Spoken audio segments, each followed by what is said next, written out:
I will try and keep the entertainment going while you guys are in lockdown. When we operated in Denmark, -20, many paratroopers had a secret weapon. The British Army issued us with long johns. Long johns were like big long pants with a square in the back so you can pull the square down and go to the toilet. But there was one problem with long johns. When they got wet, they stayed wet. And when you're operating at -20, they'd freeze on you and make you pretty uncomfortable. So the secret weapon we had was women's tights. Don't take the long johns, put on your wife's tights.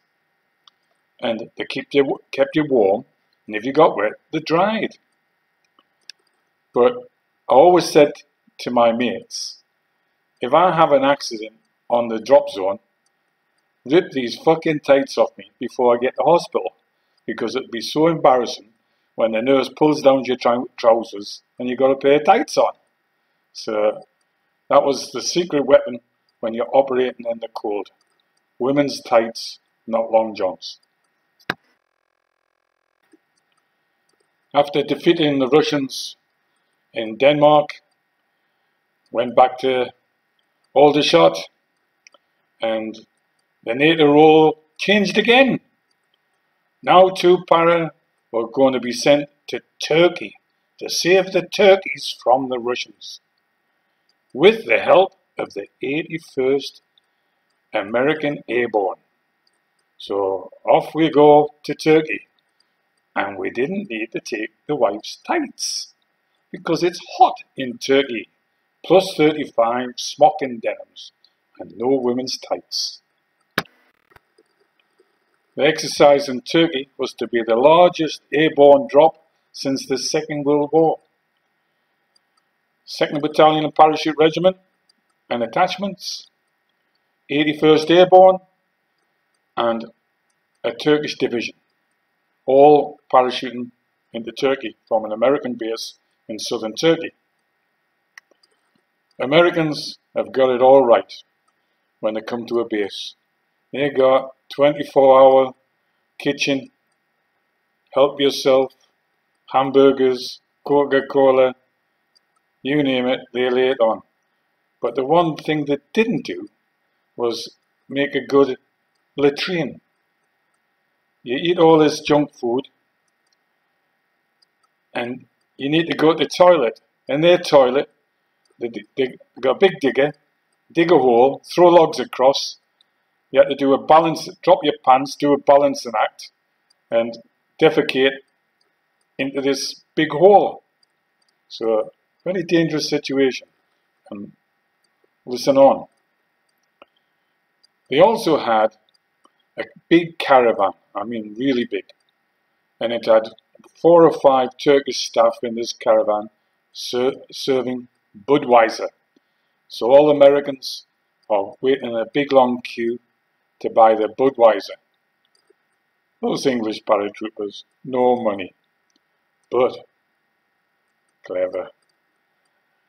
Couple of lads got the tin openers to work at the back of the caravan, made a big hole in the back of the caravan and started passing out crates of Budweiser, warm Budweiser.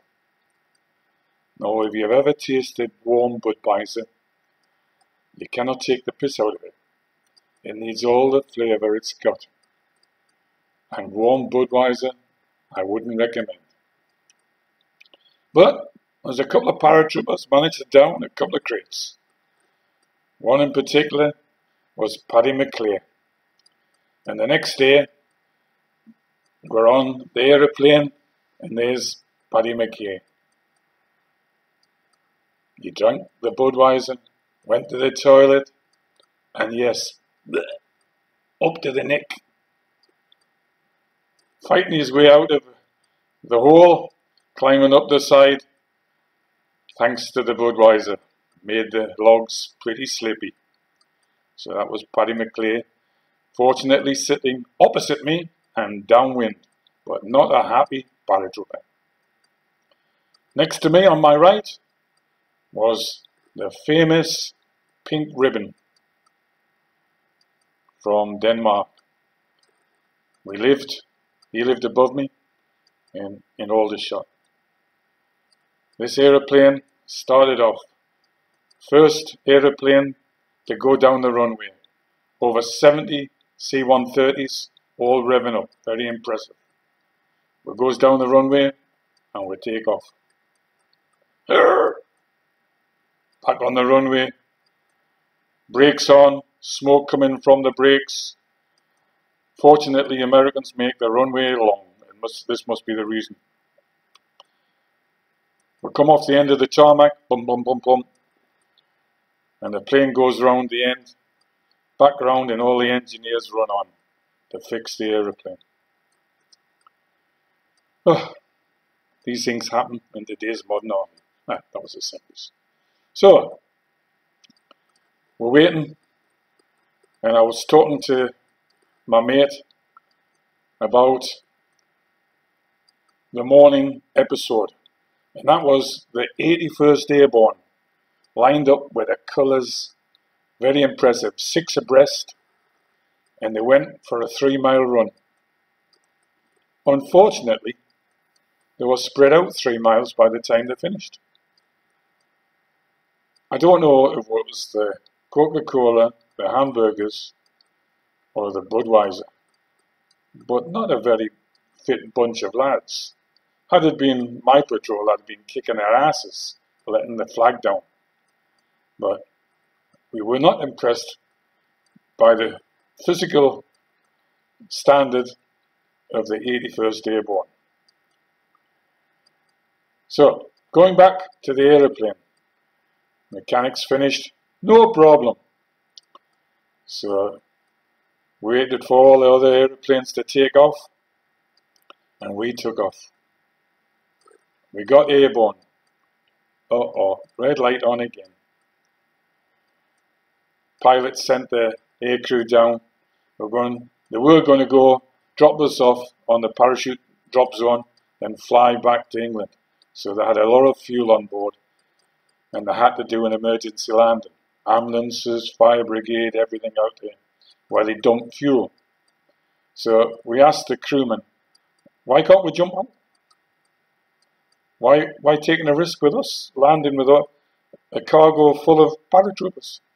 The reason was that the speedo had gone, and you can't jump out with a speedo. You would have thought an experienced pilot would have known how to slow down so we could jump out, but he says no, couldn't take the risk. So we're coming into land, and all these fire engines and ambulances are running up the. Very impressive. So I was saying to my mate, Pink Ribbon, imagine 2 widows in the same block. You can only laugh about things like this. So we landed, and no problems. We had to get trucks to the drop zone, many miles away, a long journey. So we got to the drop zone, and obviously we missed the biggest drop since the Second World War. Unfortunately, one paratrooper had a Roman candle. When he jumped out, his chute wrapped him up, and he couldn't even pull his reserve.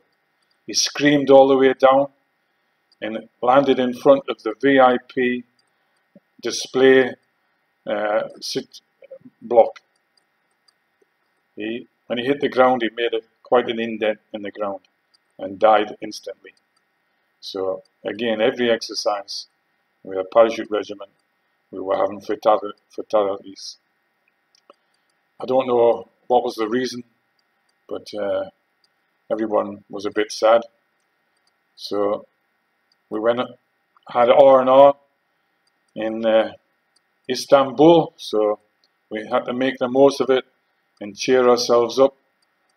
We always made jokes about the lads getting killed. I don't know, just you couldn't like mull on it. So we went on the piss. We had civilian clothes with us, and we went into the showers, and in the shower, drip, drip, drip.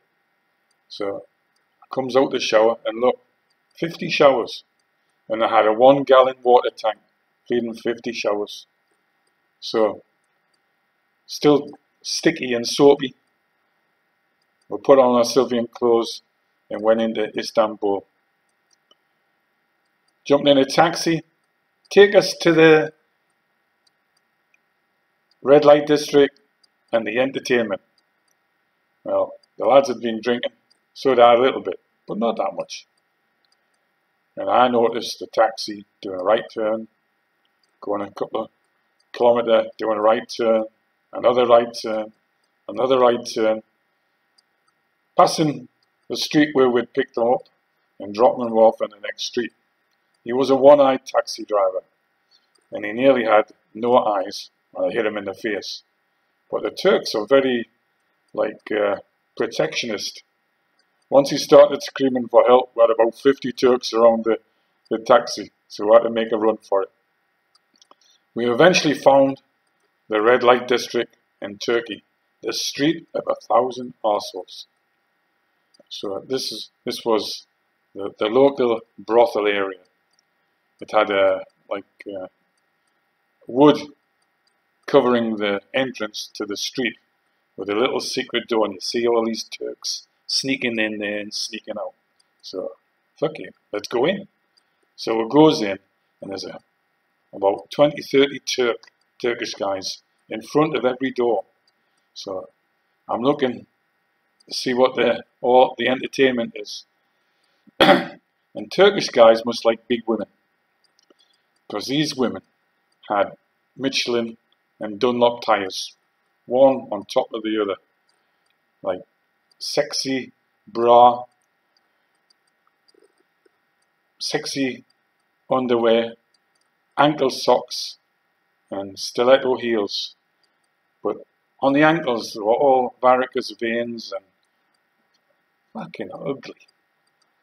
And for a price of a cup of coffee, you could have one. So I says to the lads, shall we go for a coffee?